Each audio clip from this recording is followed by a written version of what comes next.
Hello बच्चों, let's read this question. So the question says, why is consumer redressal process expensive and cumbersome?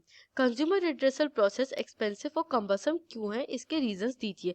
Let's see the key concept. Key concept is consumer rights.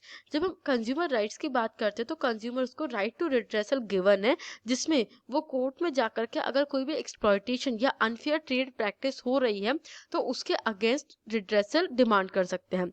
Let's see the answer. The consumer redressal process is expensive, cumbersome, and time consuming. The consumers have to manage time for filing the cases, being present in hearings, etc. Many times lawyers are also engaged, which makes process expensive. अब जो consumer redressal process है, हमें consumer rights के अंदर process तो given है कि आप जाकर के फाइल कर सकते हो और अगर कोई भी अनफेयर ट्रेड प्रैक्टिस हो रही है तो उसके अगेंस्ट रिड्रेसल डिमांड कर सकते हो.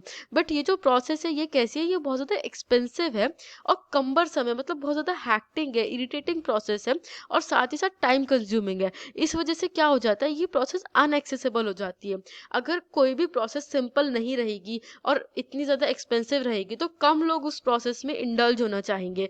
और इसी वजह से हम देखते हैं कि जो कंज्यूमर्स हैं उनको क्या करना पड़ता है, सबसे पहले तो टाइम निकालना पड़ता है कि वो अपना केस जाके फाइल करेंगे कोर्ट में, कंज्यूमर कोर्ट्स एक्सेट्रा या कंज्यूमर फोरम, कहीं ना कहीं जाकर के उनको रिपोर्ट करना पड़ेगा. अगर उनका केस फाइल होता है और हियरिंग चालू होती है तो उनको हियरिंग्स में भी प्रेजेंट रहना पड़ेगा. एंड अगर वो लॉयर हायर करते हैं, कोई बहुत सीरियस केस होता है और लॉयर हायर करते हैं तो उनको लॉयर्स का भी एक्सपेंस बियर करना पड़ेगा. तो ये जो ओवरऑल तरीका है ये कंज्यूमर रिड्रेसल प्रोसेस को बहुत ज़्यादा एक्सपेंसिव, कम्बरसम और टाइम कंज्यूमिंग बना देता है. I hope you understood this question. Thank you and best of luck.